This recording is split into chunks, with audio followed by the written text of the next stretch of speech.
एक बार ओम का उच्चारण करेंगे। ओ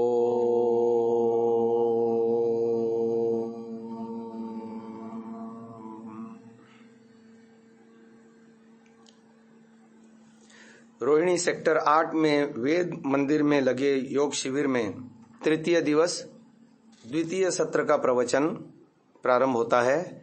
आप सभी महानुभावों का हार्दिक स्वागत है। हमने पिछले सेशन में संध्या के आचमन मंत्र और अंग स्पर्श मंत्रों का कुछ भाग जानने का प्रयास किया। आचमन मंत्र का हमने ये समझने का प्रयास किया कि जीवन को साध्य और साधन क्या है और साध्य क्या है, इसका विवेक करना चाहिए। और अभीष्टये को हमने खोल के बताया था कि प्रारंभिक अवस्था में भले ही अभीष्टये में मनोवांछित सुख यानी सांसारिक उपलब्धियों को हम ले लेते हैं, पर वहीं पर अटकना नहीं चाहिए। हमको संसार को जैसे रोग के लिए औषधि का प्रयोग हम करते हैं, जैसे यात्रा में जाते हैं तो बस पकड़ते हैं, हम बस के ऊपर मालिक नहीं बन जाते, टिकट लेते हैं, उतने देर का उपभोग करते हैं, छोड़ देते हैं। ऐसे ही हमको संसार में साधन रूप में जी करके ब्रह्म को साध्य मानना चाहिए, जो कि हमारा जीवन अभी शीर्षासन है। अभी हमने संसार को ही मुख्य मान रखा है, उसी में हमारा सारा पुरुषार्थ, हमारी सारी एनर्जी, हमारा सारा मतलब योगदान सब उसी में खर्च हो रहा है। जबकि वो गौण रूप से प्राप्तव्य है, साधन रूप में प्राप्तव्य है, और मुख्य हमारा उद्देश्य अपवर्ग है। इसको हमने अपवर्ग को जो मुख्य था उसको तो उपेक्षा ही कर दी, और जो गौण था उसको मुख्य बना लिया। ये भूल हो रही है, तो इसको हमने समझा। फिर हमने अंगस्पर्श मंत्रों के 4 विधाओं में से 2 विधाओं का आपको पिछले सत्र में बता दिया अच्छे से, कि वाक वाक प्राण प्राण चक्षु चक्षु श्रोत्रम श्रोत्रम, ये 4 मंत्र जो है सप्त ऋषियों के माध्यम से ब्रह्म डाल ब्रह्म निकाल संकल्पना देते हैं। अस्तित्व में शुद्धि शुद्ध भरना चाहिए, नहीं तो साधना में प्रवृत्ति ही नहीं होगी, आगे ही नहीं बढ़ पाएंगे। और अगले 4 मंत्र पंचकोशों के उत्थान की बात बता रहे हैं। अन्नमय कोश, प्राणमय कोश, मनोमय कोश, विज्ञानमय कोश। तो वो नाभि, हृदय, कंठ और सिर। अब आगे चलते हैं। अब 2 मंत्र बचे, बाहुभ्याम यशोबलम और करतल करपृष्ठ। इसमें एक एक मंत्र में एक एक विधा है, बताता हूं। जो बाहुभ्याम यशोबलम में विद्या अविद्या बंध और मोक्ष की विद्या है, विधा है। कैसे बताता हूं, देखो कितना सूक्ष्मता में जाकर के चिंतन किया गया है। प्रायः जितने भी लोग संध्या करते हैं क्या सोचते हैं, इसको बाहुभ्याम यशोबलम, भुजाओं में मेरे बल हो और मैं अपने जीवन में कर्म करूं जिससे मुझे यश प्राप्त हो, है ना, यहां तक सीमित है। मैंने देखो कहां तक इसकी खोज की, आपको बताता हूं, और बिल्कुल सटीक है वो, और आर्ष प्रमाण से बताऊंगा। ऐसे कुछ भी बात ऐसे हवाबाजी नहीं, लफबाजी नहीं। अच्छा चलो, यश के पीछे छिपा है कर्म। प्रश्न ये है, क्या बिना कर्म किए कोई यशस्वी हो सकता है जीवन के किसी भी क्षेत्र में? नहीं हो सकता। तो सीधी बात है, यश के पीछे छिपा है कर्म। अच्छा, बल के पीछे छिपी है उपासना। यह आत्मदा बलदा यस्य विश्व, ये प्रमाण हो गया। अब देखो, हमको उदाहरण भी है हमारे सामने, ऋषि दयानंद में जो कमाल का आत्मबल था, शेरों का शेर था वो आदमी, है ना। सामान्य बात है क्या, एक लिंग की गादी ठुकरा दी उस आदमी ने। वो राव कर्ण सिंह आ रहा है तलवार लेकर के मारने को, जो है पकड़ लिया उसकी तलवार और कहता है कि तेरे को लड़ना है तो जा जयपुर नरेश के जज से जाके लड़ ले, और नहीं तो तेरे रंगाचार्य को, गुरु को बुला ला, शास्त्रार्थ करवाना है तो। मतलब ये इतनी निर्भीकता, महाराज आप वहां मत जाना, सत्य मत कहना, सत्य कहोगे तो आपको जान से मार डालेंगे। अरे मेरी उंगलियों की बत्ती बना करके जला दे तो भी मैं सत्य कहना नहीं छोड़ूंगा। मुसलमानों के यहाँ डेरा डाल के बैठे हैं तो कुरान का खंडन कर रहे हैं, मंदिर में बैठे हैं तो भागवत का खंडन कर रहे हैं, ईसाई के यहाँ जा रहे हैं, जहां जा रहे हैं वहां, हाँ,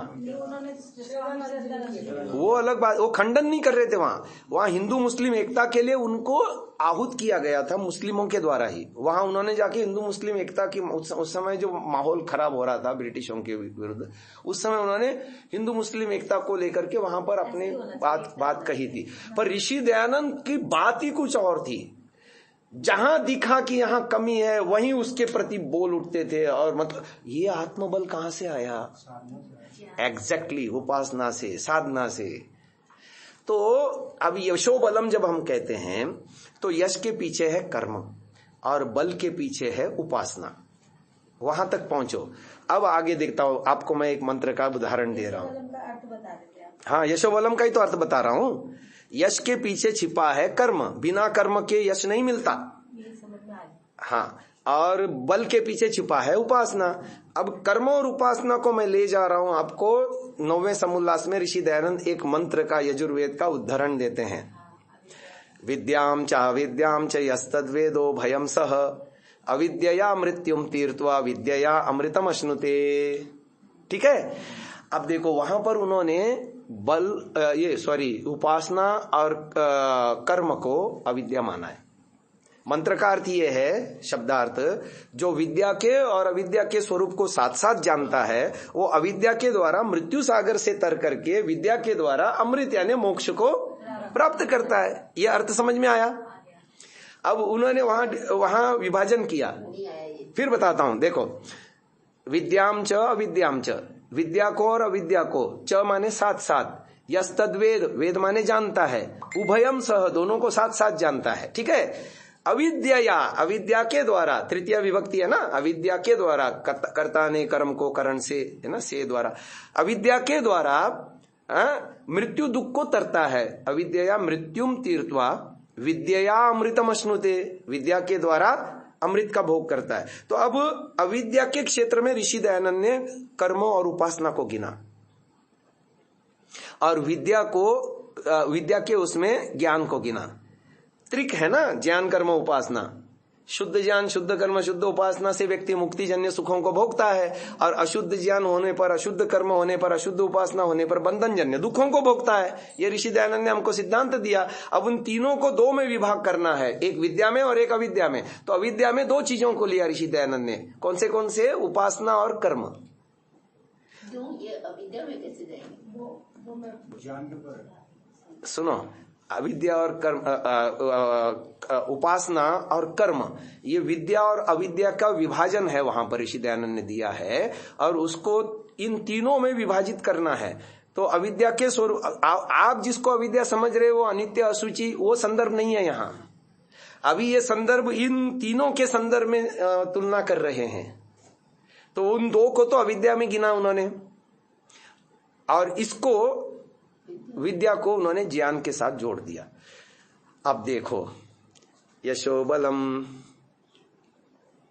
विद्या और अविद्या की बात है यहां। जब दो को लेते हो तो उपलक्षण में ज्ञान भी आ जाता है, क्योंकि ये पूरा का पूरा मंत्र साधन रूप में प्रयोग हो रहा है।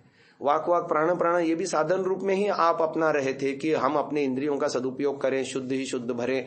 ऐसे ही कोशों के उत्थान में भी वही बात आ गई थी कि अन्नमय कोश को हम स्वस्थ रखें साधन रूप में, प्राणमय कोश को, मनोमय कोश को, विज्ञानमय कोश को वृद्धि करें। ऐसे ही ये भी साधन रूप में है। कर्म और उपासना के द्वारा हम अविद्या रूपी दुख सागर से तर करके, संसार सागर को तर करके, ज्ञान अर्थात विद्या द्वारा मोक्ष के भागी बने। ये है बाहुभ्याम यशो बलम।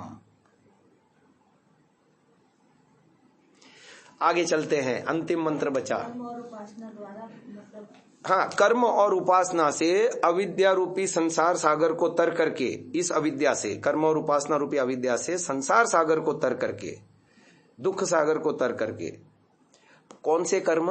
निष्काम शुभ कर्म। कौन सी उपासना? ईश्वर की उपासना।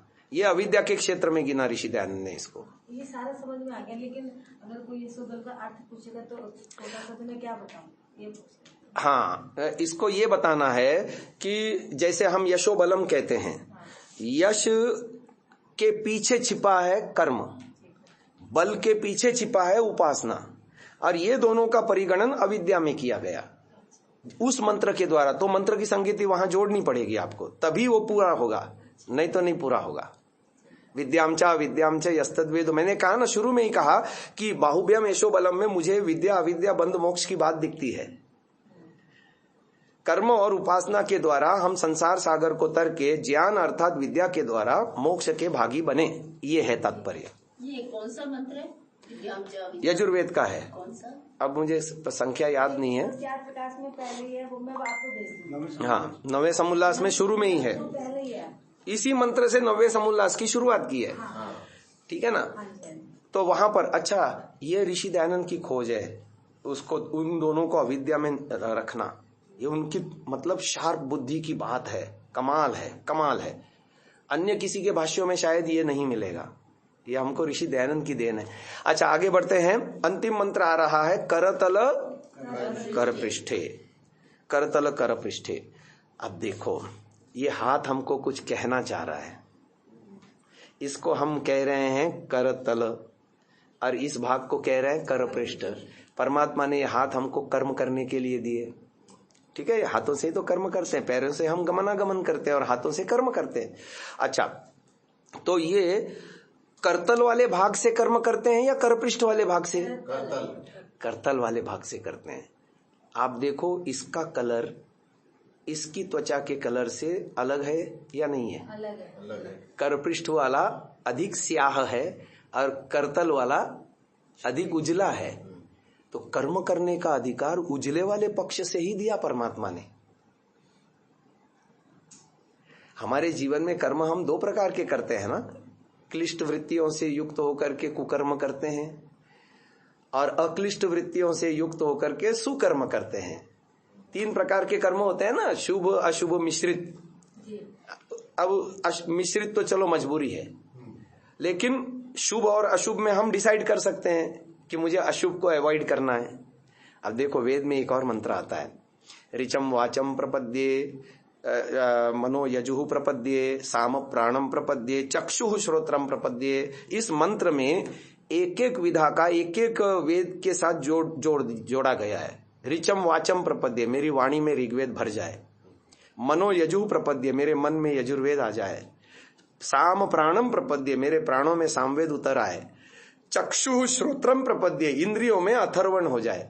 एक चौथा बचा, अथर्व नाम दिया नहीं वहां, पर जब आप तीन को कहते हो और चौथे को जोड़ते हो तो अपने आप वो चौथा आ ही जाता है उपलक्षण के रूप में, है ना। तो इंद्रियों का अथर्वण क्या हो। और देखो, हाथ में, इस हाथ में 5 उंगलियां दी हैं और इस हाथ में अंदर इंद्रियां भी 10 ही दी हैं परमात्मा ने। 5 ज्ञानेंद्रियां और 5 और वैसे भी हमारे 2 में से एक हाथ ज्यादा सक्रिय होता है कर्म रूप में, दूसरा सहायक होता है ना। तो ज्ञानेंद्रियां 5 इंद्रियां, ये 5 उंगलियां इंद्रियों के प्रतीक हो गए और इसके उजले भाग से कर्म करने का अधिकार परमात्मा ने हमको दिया। तो ये चीख चीख करके हमको सिखा रहा है कि तुम इंद्रियों का अथर्वण करो। इंद्रियों का अथर्वण क्या है? इंद्रियों को बुरे मार्ग से बचाना और धर्म में लगाना। 5 ज्ञानेंद्रियों को भी, कर्मेंद्रियों को भी, ये है इंद्रियों का अथर्वण।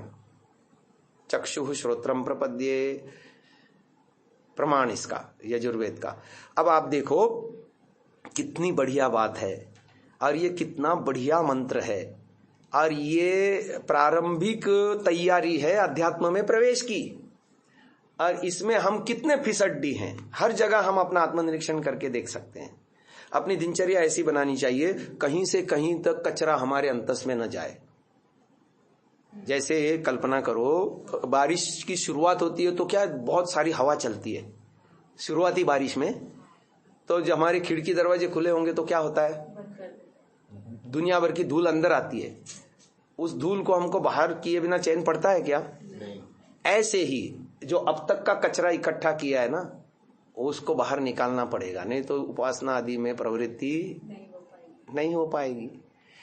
एक तो पहले का कचरा निकालना और ऊपर से नया कचरा भरने नहीं देना यहां से। तो ये पहले 4 मंत्र वो बात बता रहा है। दूसरे 4 मंत्र उपासना की तैयारी, शारीर स्वास्थ्य, इम्यूनिटी, स्ट्रांग इम्यूनिटी, मन की पवित्रता, ज्ञान विज्ञान की वृद्धि, ये सारे साधन हैं। उपासना में आगे बढ़ने की। फिर विद्या विद्या बंद मोक्ष की बात आ गई, और फिर करतल कर पृष्ठे इंद्रियों का अथर्वण आ गया। ये सारा मिला करके आपने जो लक्ष्य बनाया था अपवर्ग का संध्या के पहले मंत्र में, उसकी पूर्ति के ये सारे साधन हो गए। अंग स्पर्श मंत्र में ऋषि ने इतना अद्भुत दिया है क्रम संध्या में, एक के बाद एक प्रकरण ऐसा सुंदर दिया है। मैं जितना जितना चिंतन करता जाता हूं मेरे को समझ में आ रहा है विश्व की सर्वश्रेष्ठ मेडिटेशन या साधना पद्धति है अपनी संध्या। इसके लेवल में दुनिया में किसी संप्रदाय में है ही नहीं, कहीं से कहीं तक। बस हमको समझना है और अपने जीवन में इंप्लीमेंट करते जाना है। हाँ, समझाने वाला मेरे जैसा कोई हो तो बात खोपड़ी में उतरेगी। क्योंकि मंत्रों में क्या है, बहुत सी गूढ़ बातें होती हैं, सब लोगों को वो समझ में नहीं आती। अब शाब्दिक अर्थ कुछ और है इनका, और अभी मैंने जो बताया, लोग वाक के मामले में क्या समझते हैं, इतना ही तो कहते हैं ना। अच्छा चलो, इनकी एक एक की साधना भी बता देता हूं, वो भाग रह गया, वो मैं समझा देता हूं। अभी जब हम वाक कहते हैं ना, तो कल्पना करो, प्राण तो दो नासिका हैं, हम कह सकते हैं ये सूर्य नाड़ी है, चंद्र नाड़ी है। आंखें भी दो पृथक पृथक है, कान भी दो पृथक पृथक है, पर वाक दो बार क्यों आया? वाणी तो एक ही है। इसका उत्तर यह है, वाक साधना द्विचक्रीय है, एक आरोह क्रम है, एक अवरोह क्रम है। वाणी के 4 स्तर हैं, बोलिए। परा, पश्यन्ति, मध्यमा, वैखरी। ये शब्द सुने होंगे ना कभी? हाँ। अब ये अलग अलग लेवल हैं वाणी के। परास्थल वो है जहां आत्मा परमात्मा मिला है, प्रकृति का उसमें कोई लवलेश नहीं। आत्मा परमात्मा जिस लेवल पे जुड़े हैं आपस में, और जुड़े हैं ही, उस लेवल की वाणी को परा कहते हैं।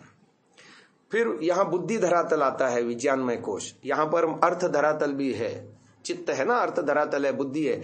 बौद्धिक लेवल पर जो वाणी कार्य करती है और ईश्वर उसके साथ हमारे साथ जुड़ा हुआ है, उसको कहेंगे पश्यन्ति।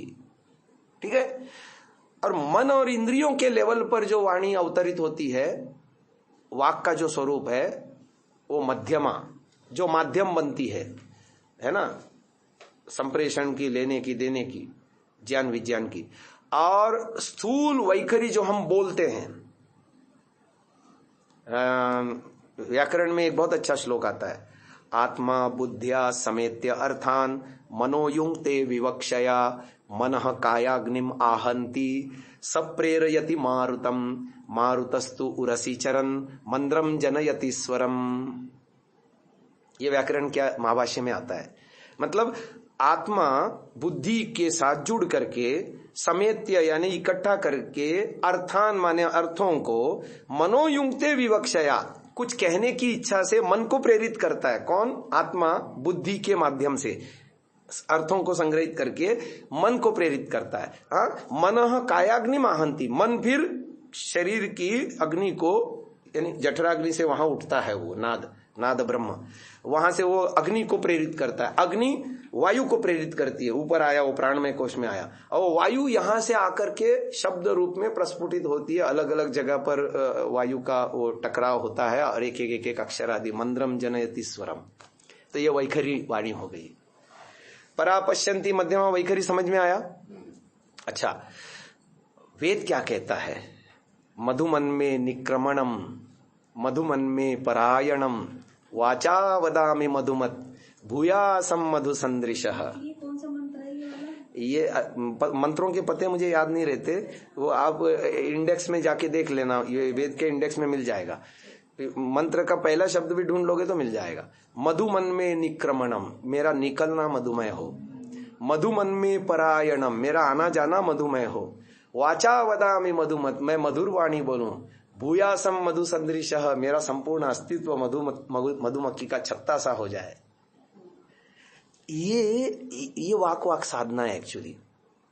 जब हम अपने मानस धरातल पर विकार नहीं जगाते, बौद्धिक धरातल पर शुभ ही शुभ का आभरण करते हैं, तो हम परा लेवल तक पहुंच सकते हैं। परा लेवल ईश्वर से जुड़ करके ईश्वरीय शुद्ध वाणी को ज्ञान कर्म उपासना के रूप में, चलो आज बता ही देता हूं उसकी विधारणा, ध्यान समाधि।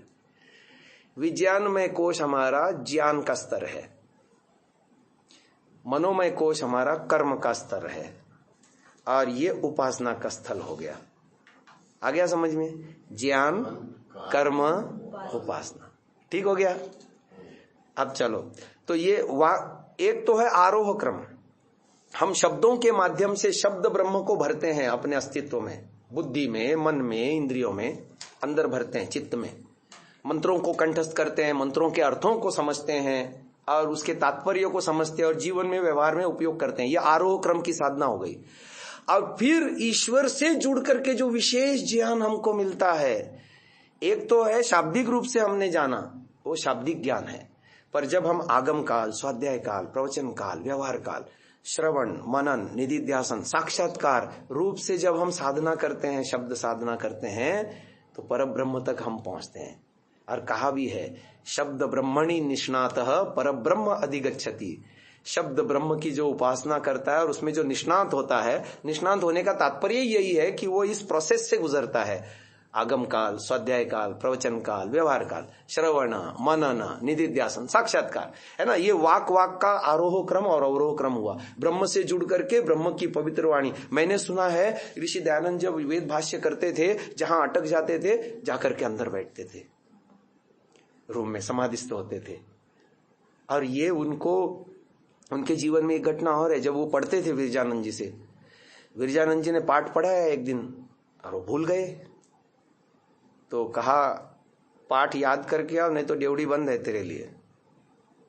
वो गए, यमुना के किनारे एक बड़ी सी शिला पर बैठ करके ये सोचने लगे, पाठ यदि याद नहीं हुआ तो यहां से उठूंगा नहीं, मैं यहीं प्राणांत कर लूंगा। अब बैठ गए, ध्यानस्थ हो गए, जैसे ईश्वर ने आकर के समझा दिया हो। फिर वो आगे के जीवन में भी ये काम आया उनको। वेद भाष्य जब करते थे, तो हम, ये वाक साधना है। उनकी वाक साधना कितनी सधी हुई थी कि सीधा वो ईश्वर को गुरु बना करके ईश्वर से सीधा वार्तालाप कर पाते थे और ईश्वर से वो ज्ञान उनको साक्षात मिलता था। हमारी आज वो योग्यता है, अपनी अपनी क्षमता अनुसार सबकी होती है, क्योंकि ईश्वर फिर भी अति निर्बुद्ध आदमी के लिए भी अंदर से प्रेरणा देता है या नहीं देता? ये ईश्वर गुरु ही तो है, अंतर्यामी। पर वो प्रेरणा बहुत हल्की होती है। और ये जो प्रेरणा है, बहुत उच्च कोटि की प्रेरणा है। तो उसके लिए पहले आपको तप करके अपने सब वैखरी वाणी को शुद्ध करना, मध्यमा वाणी को शुद्ध करना, पश्चंती वाणी को शुद्ध करना, परा लेवल तक पहुंचना, कितनी साधना चाहिए। और फिर वो भू पुनातु शिरसी भू पुनातु नेत्रयो पुनातु पवित्रता उतरती उतरती जाती है जीवन व्यवहार में हर कहीं। ये अवधारणा है। वाक साधना यहां पूरी होती है। अब जब आप प्राण साधना करोगे, कल मैं संध्या कराऊंगा ना सुबह की, उसमें ये सारा आ जाएगा। कल आज के जैसी संध्या नहीं कराऊंगा, पहले संध्या और बाद में भावार्थ। एक एक मंत्र का विस्तार से अर्थ करूंगा, जैसे पहले परसों कराई थी। आज पंचकोश की कह रहे थे आप बताने के लिए। हाँ, कराया ना। तो क्या नाम, आर्य समाज के द्वितीय नियम के आधार पर आज उसी से कराई। अब आगे चलते हैं। प्राण परसों मैंने आपको धारणा उसके बताई थी। प्राण की धारणा सबसे नीचे पायु नामक स्थान में होती है, अपान की उपस्थ में, नाभि में समान की, हृदय में व्यान की, कंठ में उदान की। और उसके कार्य सारे उसमें दिए हुए हैं, पुस्तक में भी दिए हुए हैं। तो उसके अनुसार हम साधना करते हैं। प्राण, हे परमात्मा, प्राणों के माध्यम से आप मेरे जीवन आधार हैं। फिर अपान के माध्यम से शरीरस्थ मल अपशेष को निष्कासित करके मुझे निरोग बनाते हैं। इसको फील करना है, उपस्थ में आकर के धारणा बनानी है और इस भावना को फील करना है। हाँ, ये ज्ञानात्मक रूप में ईश्वर की स्तुति करनी है। ये हम ईश्वर की स्तुति कर रहे हैं। हे ईश्वर, जैसे इसमें आदमी, जैसे आपने बताया, इसमें कभी दिमाग का उपयोग कर सकते, भारी हो जाता है। ऐसा है कि कई कारण हो सकते हैं भारी होने के। जैसे वो चिंतन कर रहा है, एक तो ज्ञान बनाता है, हाँ, एक होता है चिंतन करना, उसको रटना, ऐसा आपने बताया। हाँ, यहाँ हम रट नहीं रहे हैं। यहाँ हम देखो, एक होता है स्तुति, एक होता है प्रार्थना और एक होती है उपासना। जब हम ईश्वर के योगदान को, जो वास्तव में है, हम माने चाहे नहीं माने, कहें या नहीं कहें, ईश्वर उस रूप में जुड़ा है क्या नहीं जुड़ा है, हम केवल उसको दोहरा करके अपना ज्ञान बना रहे हैं, संस्कार बना रहे हैं। अभी तो सब कुछ व्यवस्था निःशुल्क प्राप्त कर रहे हैं हम, इसलिए हमको पता भी नहीं है कि ईश्वर का योगदान क्या है, साधना क्या है। ईश्वर की स्तुति, प्रार्थना और उपासना। स्तुति के रूप में हम यही तो कर रहे हैं कि हे ईश्वर, प्राणों के माध्यम से आप मेरे जीवन को धारण करा रहे हैं, मेरे जीवन के आधार हैं आप। फिर अपान शब्द को लेकर के उपस्थ में धारणा बनाएंगे और ये चिंतन करेंगे कि मेरे शरीर से, सोच के तो देखो, एक भी दिन मल निष्कासन होने की प्रक्रिया में रुकावट आई तो क्या हो जाएगा? बहुत कष्ट होगा। ये सारी व्यवस्था फ्री चल रही है और निर्बाध गति से चल रही है, तो उसका कोई हमको महत्व नहीं लग रहा। पर जब हम ऐसा सोचेंगे तो ईश्वर के प्रति रुचि बढ़ेगी या नहीं बढ़ेगी? ईश्वर प्रणिधान की स्थितियां बनेंगी इन साधनाओं से। प्राण। अच्छा, फिर नाभि में अब ऋषि ने दिया है वहां पर समान का काम क्या है कि नाभिस्थ होकर खाए पिए अन्न रस को पचाना, और केवल पचाना ही नहीं, वो रस, रक्त, मांस, मेद, अस्थि, मज्जा, शुक्र ये सब करके वितरण भी करना शरीर में पूरा। अब उसको ध्यान का विषय बनाओ, ईश्वर के साथ वार्तालाप करो। मैं तो छोटे बच्चों को संध्या के अर्थ जब बताता हूं तो ऐसे बताता हूं। संध्या अर्थात ईश्वर से मिलना और उनसे वार्तालाप करना।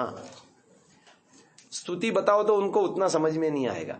हाँ, कन्वर्सेशन विद गॉड पकड़ लेता है बच्चा, ईश्वर से बातचीत करना। सारी चीज इसी रूप में लेते हैं ना इसमें। हाँ, तो ये स्तुति है। स्तुति में गुण, ज्ञान, कथन, श्रवण सब कुछ आ गया उसमें। ऋषि दयानंद ने आर्याभिविनय में आर्योद्देश्य रत्नमाला में स्तुति की जो व्याख्या लिखी, उसमें गुण, ज्ञान, कथन, श्रवण सब कुछ लिखा है। तो ये हम स्तुति कर रहे हैं ईश्वर की साधना में बैठ करके। अब फिर यहाँ हृदय में आ गए व्यान, तो व्यान के विषय में लिखा पूरे शरीर में जो भी चेष्टा हो रही है, जहां कुछ भी हो रहा है, बहुत सारी क्रियाएं हो रही हैं जो हमको पता भी नहीं है, असंख्य क्रियाएं हो रही हैं, और वो सारी क्रियाएं ईश्वर संपन्न करता है व्यान नामक प्राण के माध्यम से। तो इसका चिंतन यहां पर किया। और कंठ में ऋषि दयानंद ने लिखा है, कंठ में उदान है और वो मुख में खाए पिए अन्न रस को नीचे ढकेलता है आमाशय में, अन्न नलिका के माध्यम से। यह तो स्थूल शरीर में उसका कार्य हो गया। और जब हम साधना करते हैं तो हमारी स्थूल अवबोध से सूक्ष्म तक ऊर्ध्वगति कराता है यही प्राण। अभी तो हम अपने आप को शरीर रूप में देख रहे हैं, जब हम ध्यान करेंगे तो मानसिक धरातल पर पहुंचेंगे और गहन में जाएंगे। ये उदान प्राण हमको सूक्ष्मता में ले जाता है, आत्मा तक उन्नत करता है। ये उदान का काम है। तो ये प्राण साधना हो गई। अब आगे आते हैं चक्षु साधना। चक्षु साधना, चक्षु माने दर्शन, देखना। अब देखने योग्य तीन ही पदार्थ हैं, ईश्वर, जीव और प्रकृति। इन्हीं का तत्व ज्ञान प्राप्त करना है, और वो भी पृथक पृथक। ईश्वर की सत्ता को पृथक जानना, यह है चक्षु साधना। आत्मा की सत्ता को पृथक जानना, यह है चक्षु साधना। तत्वदर्शन इसको हम कह सकते हैं। और प्रकृति को, संसार को अलग देख पाना, तीनों को पृथक पृथक। केवल इतना भी हो जाए तो हमारे जीवन में से बहुत सारी परेशानियां दूर हो जाएंगी। स्वस्वामी संबंध हमारा हटेगा। ख्याति की स्थिति होगी ना। हाँ, अहंकार हमारा खत्म हो जाएगा, अहम खत्म हो जाएगा, पूरा बचेगा ही नहीं। ये चक्षु साधना इतनी पावरफुल है यदि समझ करके की जाए। आगे है श्रोत्रम साधना। अच्छा, इसमें क्या करेंगे? हम फिर वेद का सहारा लेंगे। जहां हमारे लिए क्वेश्चन मार्क आ जाता है, वेद हमको उसका आंसर देता है। एक वेद मंत्र है, उसमें श्रोत्र का संबंध दिशाओं से लिया है ना। नाभ्या आसीद अंतरिक्षम, 3 दिन से लगातार सुना रहा हूं ये मंत्र। नाभ्या आसीद अंतरिक्षम, शीर्ष्णोद्यौः समवर्तत, पद्भ्याम भूमि, श्रोत्रादिशः तथा लोकां अकल्पयन, ये मंत्र है। तो श्रोत्रादिश, दिशाओं का संबंध श्रोत्र से है। तो अब देखो, संध्या में हम मनसा परिक्रमा में 6 दिशाओं का वहां पर उल्लेख है। प्राची, दक्षिणा, प्रतीचि, उदीची, ध्रुवा, ऊर्ध्वा, अदिति। अदिति और जोड़ दो आप उसमें। 6 का तो वहां उल्लेख है, 7वां और जोड़ दो। क्यों? क्योंकि जब साधना करोगे तो ये 7 ऊर्जा केंद्रों में इसको विभाजित करना है। पहले उसमें प्राची में, हे ईश्वर, प्राची में आप मेरे साथ जुड़े हैं। फिर ऊपर आओ, दक्षिणा में आप मेरे साथ जुड़े हैं, और ऊपर आओ नाभि में। प्रतीचि में आप मेरे साथ जुड़े हैं। उदीची में आओ, यहां भी आप मेरे साथ जुड़े हैं। सभी दिशाओं में जुड़ा है ईश्वर। तो उसको चक्रों के साथ जोड़ करके ये साधना करनी है। और मस्तिष्क, हाँ अदिति जो आपने जोड़ा है साथ में, हाँ, वो दिशाएं तो 10 ही बताई जाती है ना, उपदिशाएं जोड़ देंगे तो और 4 जुड़ जाएंगी उसमें। नहीं, दिशाएं 6 बताई जाती हैं, सामने पीछे दाएं बाएं ऊपर और नीचे, और फिर 4 और जोड़ देंगे तो 10 होता है। अग्नेय वायव्य नैऋत्य ईशान्य। पर नैऋत्य और पूर्व, आग्नेय और पूर्व, इसके बीच में भी और कई सारे एंगल हो सकते हैं कि नहीं हो सकते? और वो कितने हो सकते हैं? अनंत हो सकते हैं, है ना। तो ये अदिति, उसको अदिति नाम से कहा गया। और वो मस्तिष्क धरातल पर उसका चिंतन होता है। यहां तक तो एक एक चक्र में तो एक एक दिशा आ गई, प्राची, दक्षिणा, प्रतीची, उदीची, ध्रुवा, ऊर्ध्वा, सबसे ऊपर आया अदिति, चहुदिशी। अच्छा, मैं आपको एक और बात समझाता हूं। ब्रह्म की एक परिभाषा है, प्रकटते ही अनंत फैलाओ। प्रकटते ही, तभी तो उसका नाम जातवेदस है। ईश्वर को अब सृष्टि में कहीं भी कुछ भी हो रहा है, ईश्वर तत्काल जानता है या नहीं जानता? साथ साथ जानता है। और ऐसे ही हम भी ब्रह्म के साथ जुड़ते हैं तो ऐसे अनंत के साथ जुड़ते चले जाते हैं। अरे कितने हल्के हो जाएंगे, आकाशवत व्यापक के साथ जुड़ जाएंगे। ये सारी भिन्न भिन्न जो है ना, प्राकृतिक भिन्न भिन्न, सब समाप्त हो जाएगी। सही में आप जब कभी ऊपर एरोप्लेन में बैठे हो और नीचे देखते हो, एक चिंटियां तैरती जैसी दिखती हैं, और आप ऐसे कैसे हवा में उड़ रहे हो, है ना। नहीं, वो एक निश्चित सीमा तक दिखती है, उसके बाद दिखना बंद हो जाती है, क्योंकि हमारी नजर वैसी नहीं है, गिद्ध जैसी नहीं है ना, माचिस की डिब्बी जैसी दिखती है। और कारें तो ऐसी चींटियां जैसी दिखती हैं, है ना। और पेड़ कैसे दिखते हैं। तो ऐसे जब हमारा उत्थान होगा, प्राणिक उत्थान होगा, और हम रजोगुण तमोगुण को लांघ करके एकाग्र अवस्था में प्रवेश करेंगे ना, बिल्कुल शांत, बिल्कुल काम, ऐसे अनुभव करेंगे। जैसे हम हवाई में ऊपर उड़ते हैं ना, हाँ, तो शहर आता है, हम उड़ते इस गंदे शहर में हम रहते हैं। हाँ, नीचे हम बड़ा एकदम साफ अच्छा सा लगता है बिल्डिंग में। हाँ, ऊपर से वो प्रकृति एकदम साफ दिख रही होती है। हम लोग यहाँ रहते हैं, तो जब हम ऊपर उठेंगे तो गंदगी दिखेगी हमें। ठीक है ना। तो अब देखो, हाँ, तभी तो हम उसको साफ कर पाएंगे।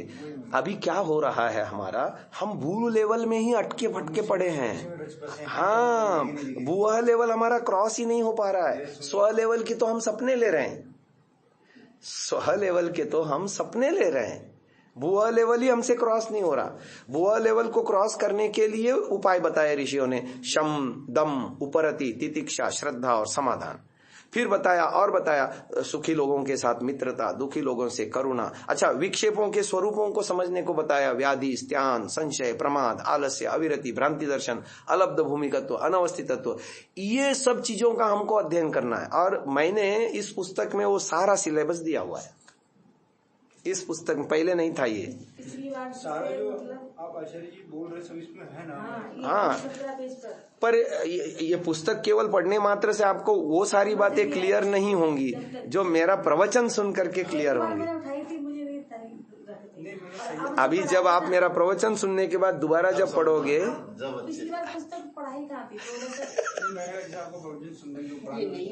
हाँ, एकदम एकदम एकदम, हाँ, एकदम समझ में आ जाएगा। तो कहने का तात्पर्य ये है कि मंत्र के अंदर जो है ये बताया जा रहा है कि हम कैसे प्रगति करें, उन्नति करें, और हमने क्या कर रखा है अपने जीवन को। ये प्रारंभिक स्टेज में ही हम फेल हैं जी, गार्बेज इन गार्बेज आउट के मामले में ही फेल है। पंचकोशों का हमको पता ही नहीं है, आंतरिक चीजों का हमको परिज्ञान ही नहीं। मैं तो कहता हूं छोटे छोटे बच्चों को स्कूल में ये जानकारी दी जानी चाहिए। नाभि माने अन्नमय कोश, और अन्नमय कोश को ताउम्र तुमको इस तरह से स्वस्थ रखना है। प्राण माने इम्यूनिटी सिस्टम, तुमको जीवन में तपस्वी बनना है। उसको फिर व्यायाम का महत्व, प्राणायाम का महत्व, श्रम का महत्व उसको समझा देना है। हाँ, गुरुकुल के विद्यार्थियों को तो बताते हैं। गुरुकुल में तो वैसी दिनचर्या भी होती है, और गुरुकुल के विद्यार्थी जो आलसी प्रमादी नहीं है वो बाकी जीवन में औरों की अपेक्षा ठीक ठाक मिलेंगे आपको। लेकिन जो आधुनिक शिक्षा पद्धति है ना, उसमें ये सब कहीं से कहीं तक नहीं है। अब ये सिलेबस में होना चाहिए बच्चों के। राष्ट्र स्वस्थ हो जाएगा। हाँ, अच्छा, केवल स्वस्थ ही नहीं होगा, वो जो वल्गैरिटी है उसके दिमाग की, आज जो डिप्रेशन में है बच्चे, कभी डिप्रेशन में नहीं जा सकते। ये पर्सनालिटी डेवलपमेंट के जो 4 चीजें, नाभि, हृदयम, कंठ, शिर, इसके माध्यम से जो मैंने संकल्पना आपके सामने अभिव्यक्त की है, यदि वो स्कूलों में लागू कर दी जाए, उसका एक सिलेबस बनाया जाए और बाकायदा पढ़ाया जाए बच्चों को, ये उसका जीवन कितना अच्छा बनेगा।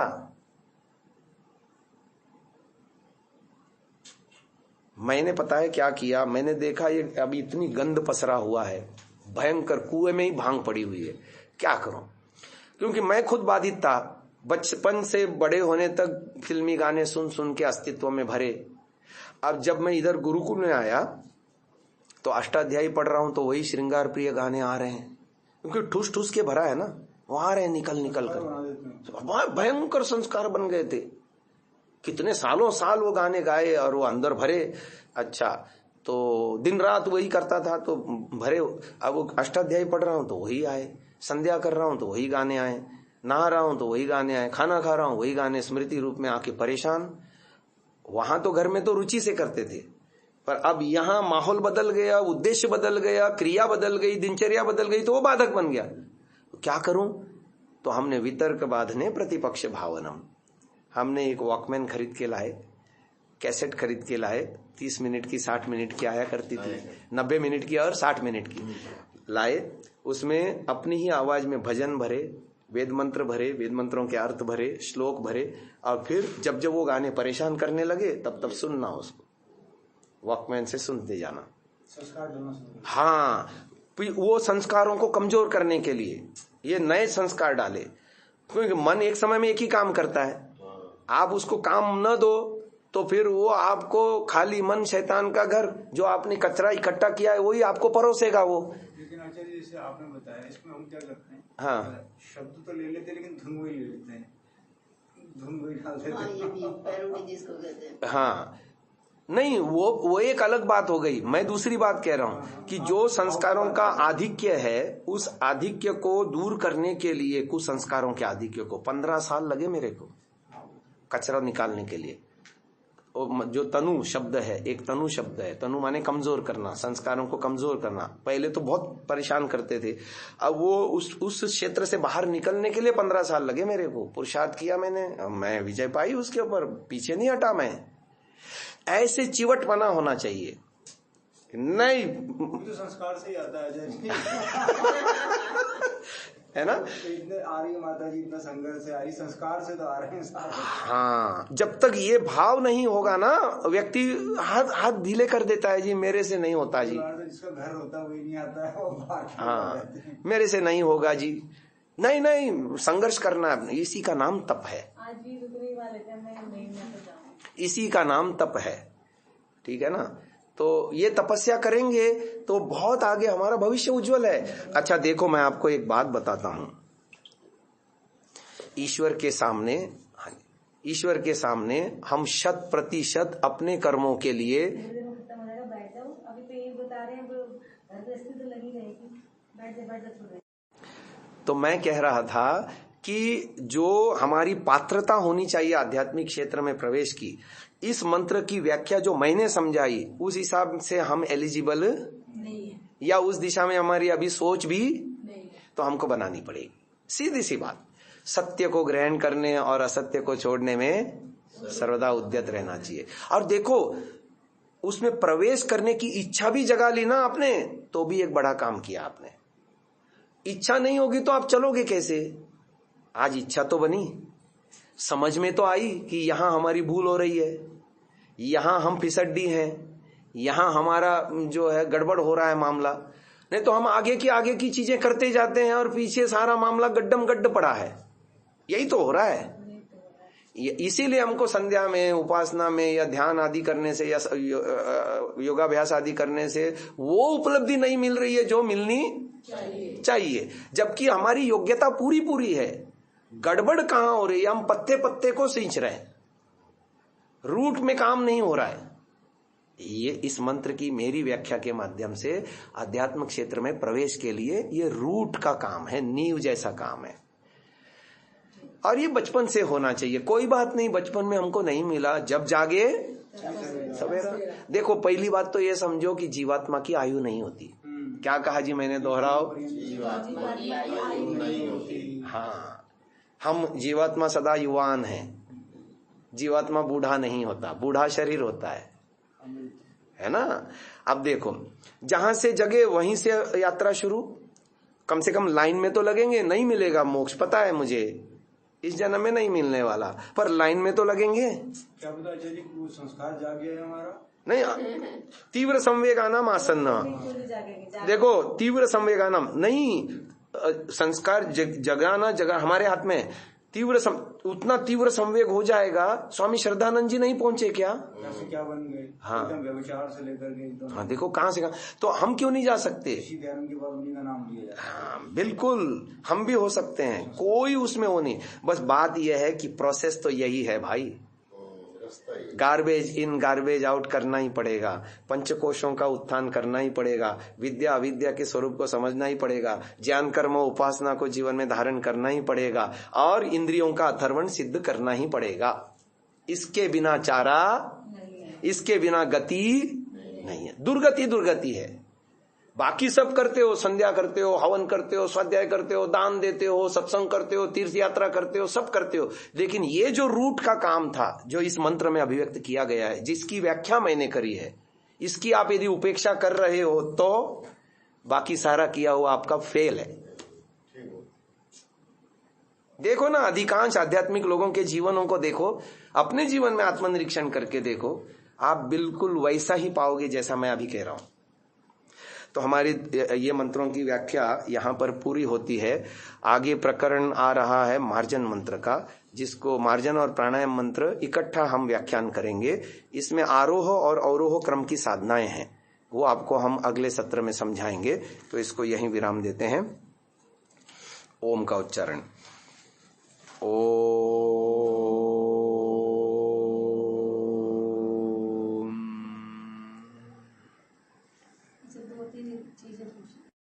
बच्चा है उसको कोई बिल्कुल आसपास हो जिसमें निःशुल्क वाला हो।